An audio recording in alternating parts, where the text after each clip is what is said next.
My name's Jack Rogers. In June of 2023, I decided I'd had it with normal life and set out to travel the world. 2 years later, I'm still going.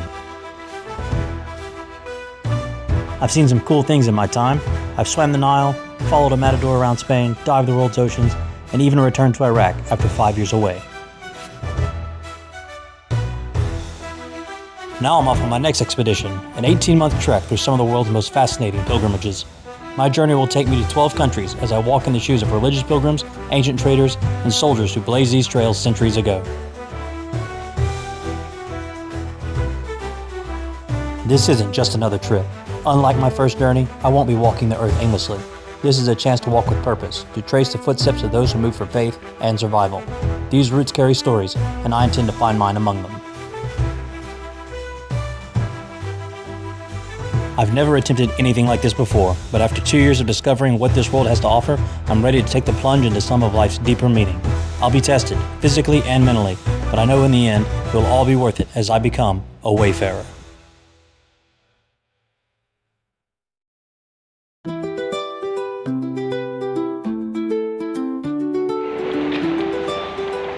This is Pamplona before San Fermín. San Fermín is my favorite fiesta of the entire year, so even though I was setting out on the Wayfarer Expedition, I was starting out in Pamplona, Spain. Most hostels and hotels require you to arrive the night before, July 5th, but the fiesta starts promptly at noon on July 6th. And this is San Fermín a la fiesta! Of course, the opening ceremonies being at noon, that means that all the international tourists have to show up to party, starting at about 10.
This is Henry and Katie. I met Henry last year at San Fermín.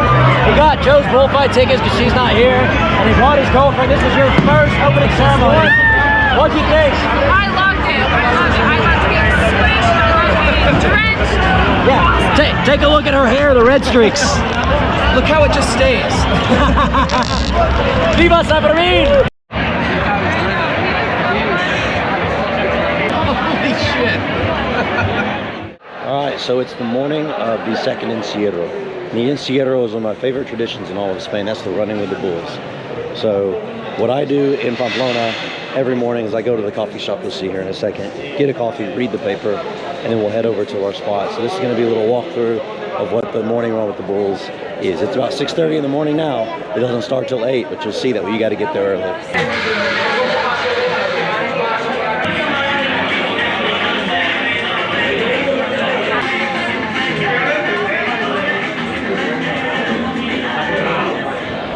So there's one official starting place. It's right up here in front of the Ayuntamiento.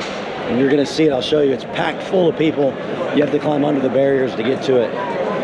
This is where all the runners that want to run the Estapeta start. Not me, I'm gonna go down to the front where you can see the bulls coming straight out of the pen.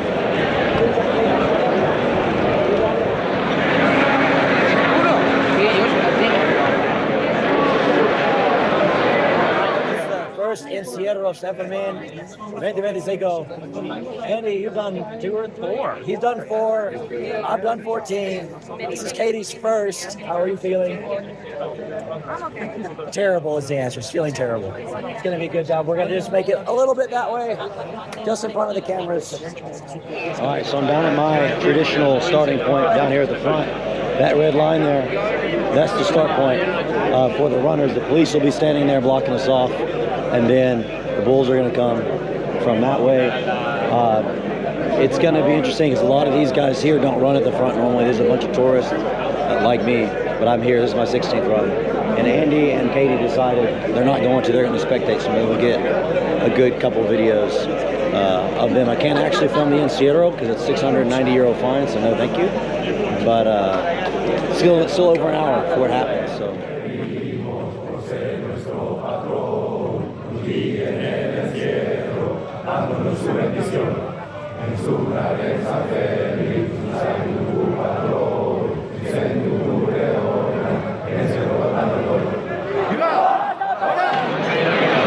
So that was second Incerro. I know you didn't see it, but I have linked it. That they got separated early at the beginning. What I mean by that is bulls are herd animals. So when they are together, they're fine, but they got strung out at the beginning, and one of them was digging its horn at people. Back right behind me is the guy unconscious on the ground because he fell. So it's dangerous. It's a dangerous hobby to have, especially with all of these people. Most of them doing it for the first time on one time. So now I'm gonna go grab coffee with Andy and Katie because, well, that's what you do at San Fermín. Okay, so we're now done with it. What'd you think, Katie? I loved it. I went into like, let's run mode. So I loved it. Yes, it was a really good run. I can't wait to see the video. She was plowing toots over. Yes, get out of my way! Oh. She would have made you proud, Joe. She really would have. The Incerro is a unique Spanish tradition that has its roots in practical farming technique. When farmers and ranchers needed to get their stock to sale in the cities, they would literally run them from the fields. Over time, young men did what young men do and decided to test their bravery by running in front of the bulls. The Incerro in Pamplona is about 850 to 875 meters long and starts here at the bullpens at the Calle de Santo Domingo. At 8 o'clock sharp, a rocket sounds and they open the gates to the bullpen. 6 bulls and their accompanying steers charge out the gate and steadily gain speed as they charge up the calle until they meet the runners at the red line.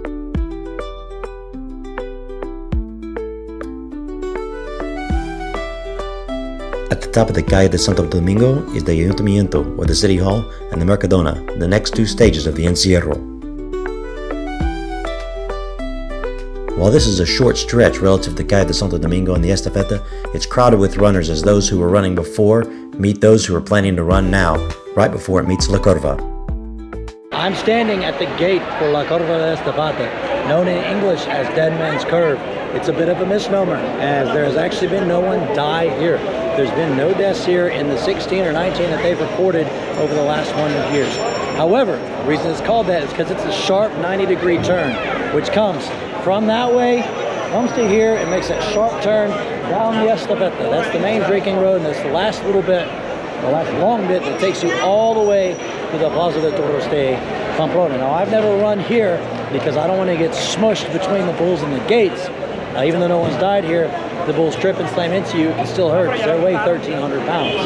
If I run here, I run about 100 yards that way. Sorry, 100 feet that way. There's a great little spot. You can see the bulls coming, and the giddies have already taken off running, so you can get a nice good run in. The main stretch of the Incerro is the Estapeta. It takes up about half of the route, and the bulls will steadily gain speed as they move through this long, straight path. The Estapeta is the most popular starting point for new runners, and it's a place that I recommend to everybody for their first time. There's no complications, no turns, and you won't get in the way of the experienced guys that are trying to run in and out of the bull. I mentioned earlier that the only legal starting point is in front of the Ayuntamiento, and that is because at 7:30 they stop allowing people under the barricades into the square, and the police will form a cordon and push everyone off of this road, the Estapeta, right here. You have thousands of tourists will show up and think they can start here to run here, and that's not the case. You have to start at the Ayuntamiento. And a lot of people get upset at their first run because they couldn't do it, and now they feel like they're pressed for time to leave on the 8th, or they're not going to be able to do it at all. Well, my response to that is that the rules are clearly posted all over. They're also available online, and if you can't abide by them, that's on you.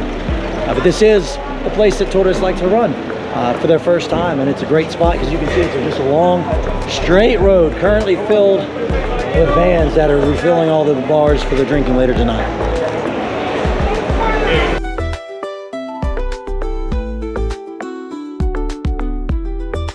Where the Estapeta ends, the Telefonica begins. There's a slow, gradual left turn as the bulls are almost to the Plaza de Toros. As the run gets closer to the Plaza de Toros, the route narrows as the bulls and the runners each try to make their way in, oftentimes resulting in gorings, cogidas, or trips and falls.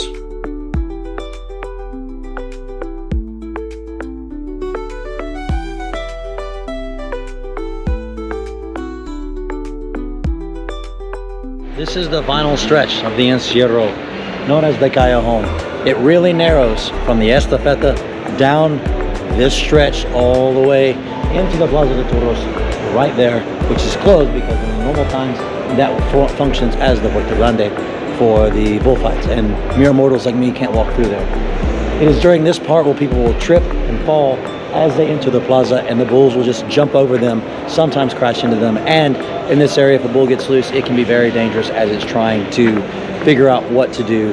And then inside the Plaza de Toros is the vaquillas populares. So after the bulls go through, they will release the vaquillas, which are young heifers.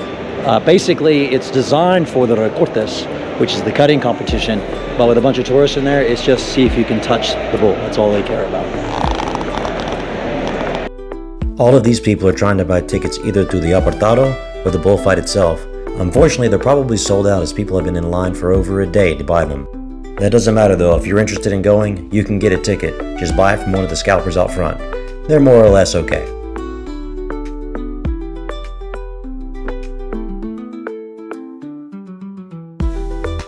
If it wasn't for Ernest Hemingway, this fiesta never would have been put on the international map. In fact, this bull ring is the same one that he watched bullfights in back in the 1920s, with the exception of the upper deck, which was added afterwards. It's not possible to visit the bull ring during the fiesta as a tour, but it's only €7 if you come on any other day. It looks quiet now, but let's see what it looks like once the bullfight gets started. And this is the bullfight, but everybody's here.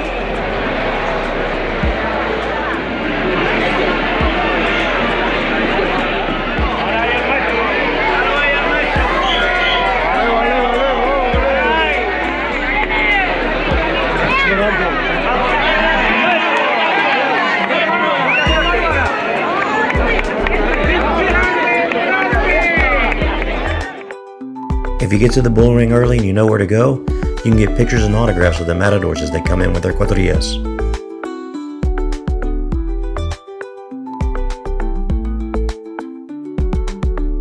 The bullfight in Pamplona is unlike any other in Spain. It's more akin to a football game than it is a bullfight in Madrid. There's a party section, a Basque separatist section, 11 bands in the stands, and of course where I sit, the aficionados. Every bullfight begins with a paseo, where all the matadors, their teams, and anyone else that has a role in the bullfight will walk in and salute the president to request permission to commence their duties. I recorded this bullfight from afar, as I know there are sensitive issues surrounding this cultural phenomenon, especially in the United States. Even so, it's important to see and understand this unique Spanish cultural tradition, as it influences the ferias and fiestas all across the country. Every faena, or section of the bullfight, starts the same way, with the bull entering the ring and the matador trying to learn its moves and its temperament with its capote, the fuchsia and yellow cape.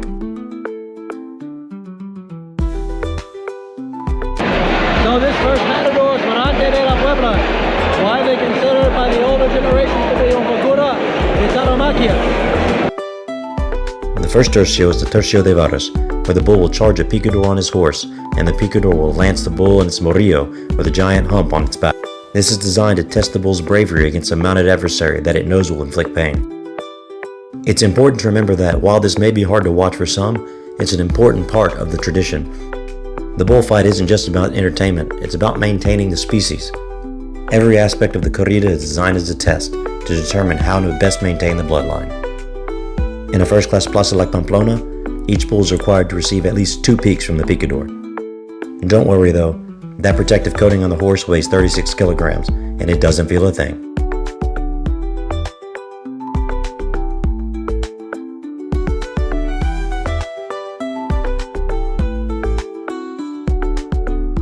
The second tercio is called the Tercio de Bendarillas, and the bendarilleros, or the matador's assistant, will place bendarillas, or little flags, in the bull's back. These flags are colored sticks with short barbs on the end that only just break the bull's skin. Each matador has 3 banderilleros, and each attempts to place 2 banderillas in the bull's back. According to the Spanish regulations, there must be at least 4 but no more than 6 banderillas in the bull's back before they move on to the tercio de matar. The final tercio is the tercio de matar. This is the aspect of the bullfight most people are familiar with, and this is when the matador pulls out his famed red cape. The red cape, called the muleta, is red to hide any bloodstains. The idea that bulls key in on color is a misnomer as they're colorblind to red. It's really just provide some contrast with the ground. Instead, bulls key in on the movement, and the matador will gently shake his cape in front of the bull's face to get it to charge. Over the course of 8 or 9 minutes, the matadors will link together a series of passes to show off the artistic beauty and their skill with the cape. The ultimate goal is to pass the bull as close as possible to the matador's body without getting gored, but to do so in straight lines or smooth circles. At this point in the corrida, the sword that the matador is carrying is actually fake. He won't pick up the real one to the very end. I've always found it interesting in that such a controversial event, the matador is really at a disadvantage until about the last 2 minutes. In this faena, you can see the matador walking back out into the ring. He now has the real sword, the estoque de matar.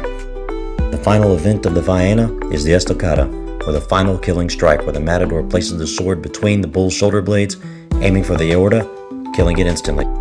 While not always successful in killing the bull instantly, a good matador will have one put down within minutes. The goal is to reduce suffering and kill the bull quickly, and aficionados have no tolerance for any undue suffering.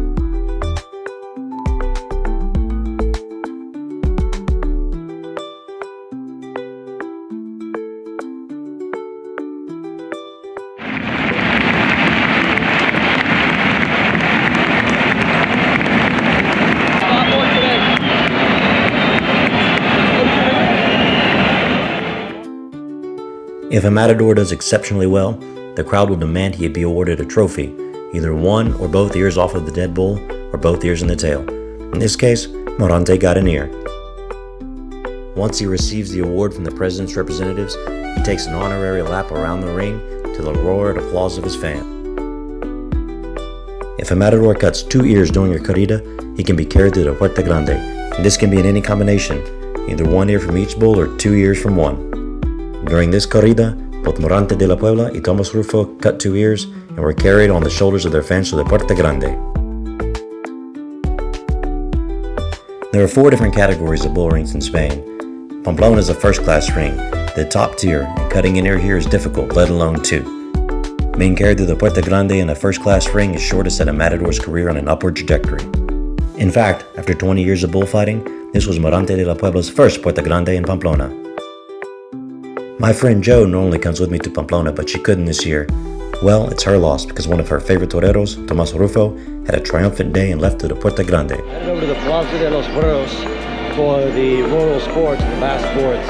I have no idea which ones are happening today, so we'll see. But before we get there, we've got music in the street and some tapas.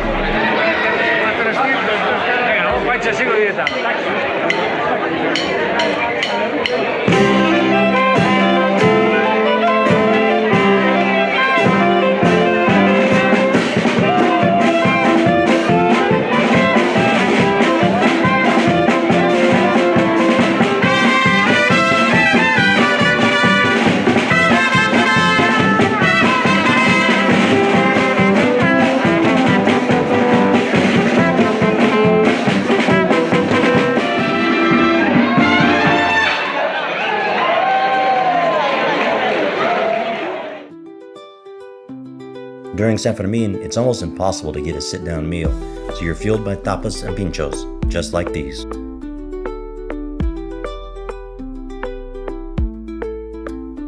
Several days during the fiesta they have the Porta Sororo, also known as Basque traditional sports.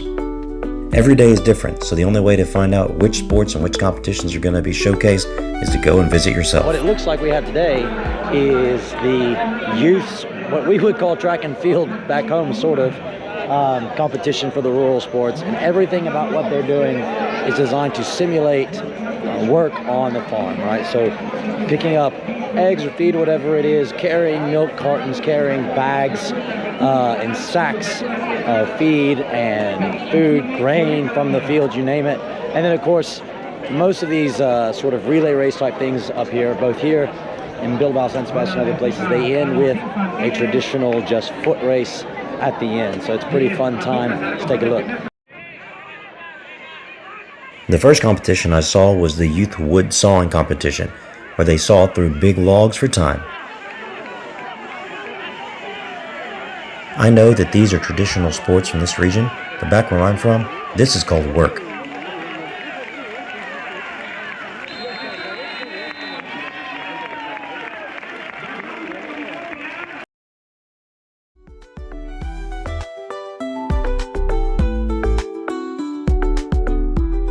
Up next was the relay race. The first task was to pick up a series of blocks laid out in front of a basket.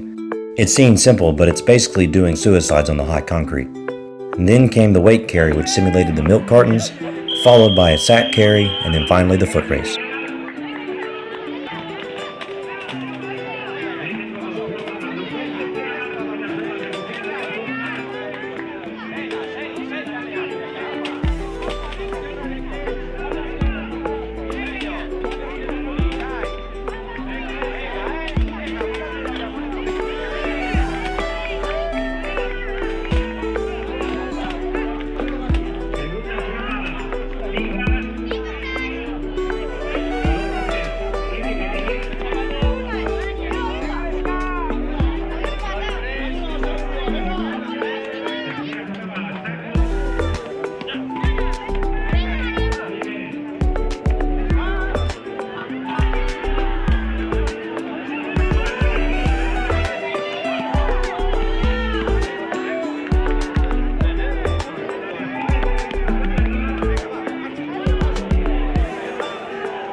When the foot race was complete, it was time to start over, this time placing the blocks back on the hot concrete from where they came. This whole sequence was repeated 3 times.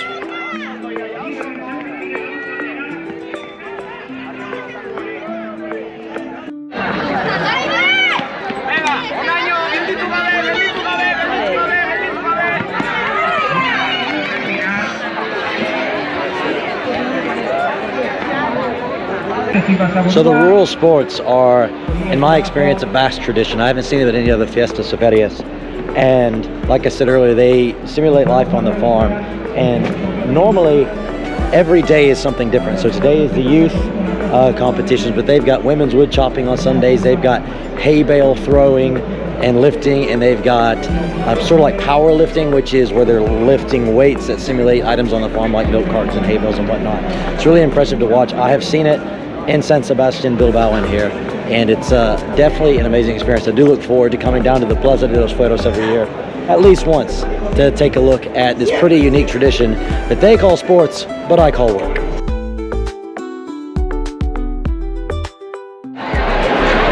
I'm on my way to one of my favorite traditions in this part of Spain. It's called the Gigantes de Cabazuros. It's a parade designed for children. You can see the niños behind me. And it's literally translates as the parade of the giants and the big heads, and it's big paper mache representations of kings and queens from the different continents in the world. It's just a good time. They have them all over the Basque country. In Bilbao, they have a parade where all the ones from the regions, the 4 formerly Basque regions, I know Navarre is not technically Basque country anymore, so don't come at me. They get together and they parade through the city, and then it's also popular in other parts of Spain, like in Barcelona, they have it as well. So let's go check it out.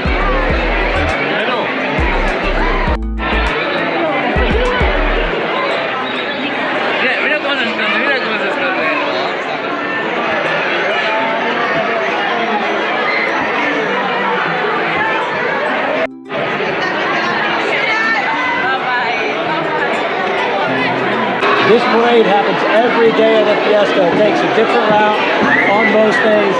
This is the last day, so there's a lot of people out there. And as you can see, kids are having a lot of fun running from the horses and the caballeros.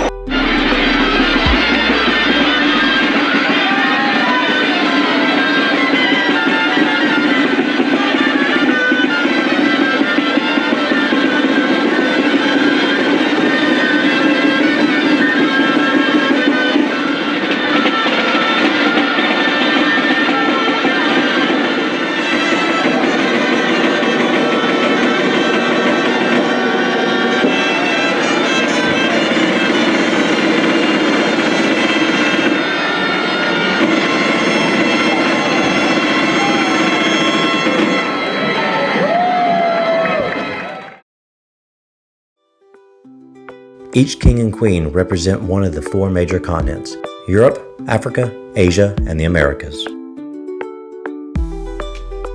The gigantes represent a unity amongst all people of the world, making it one of my favorite traditions.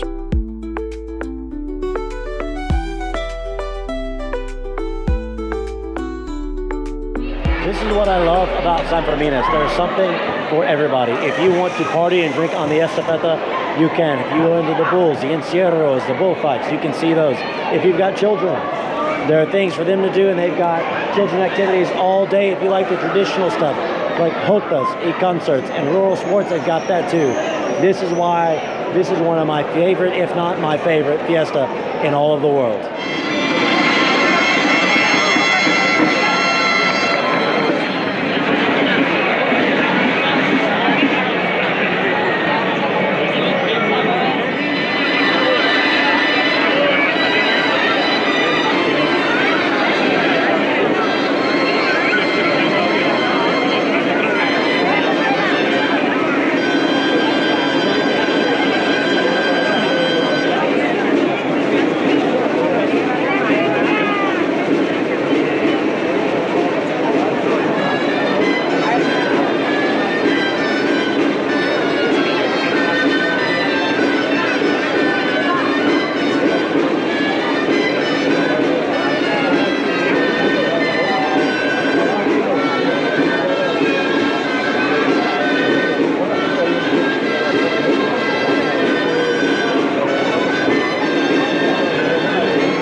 There's a lot more than these major traditions, though.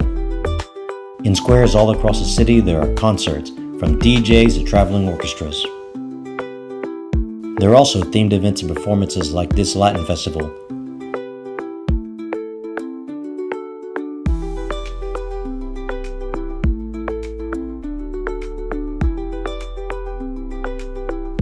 And of course, there are fireworks.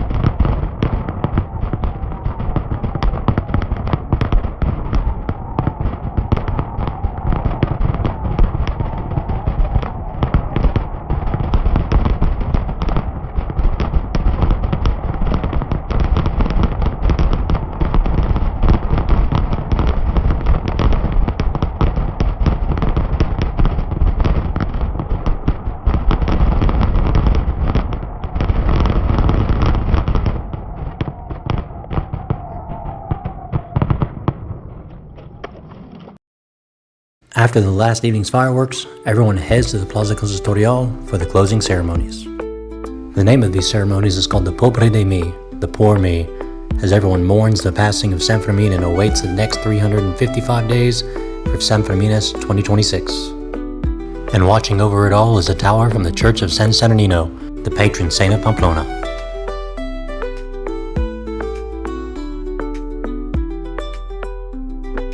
While described as a somber event, it's generally festive with a positive attitude.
celebrando los San Fermines de 2025.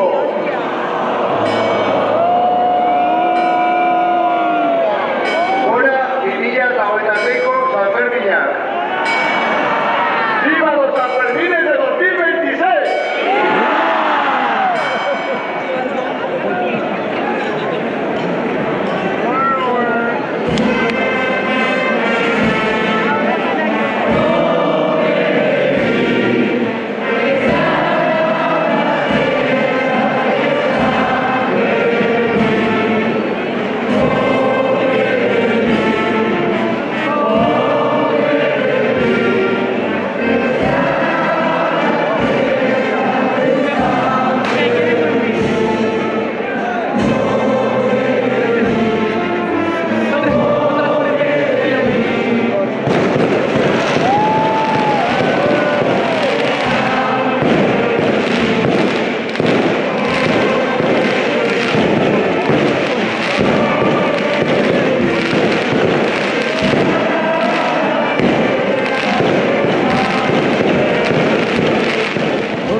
So that's it for the Fiesta de San Fermín for 2025.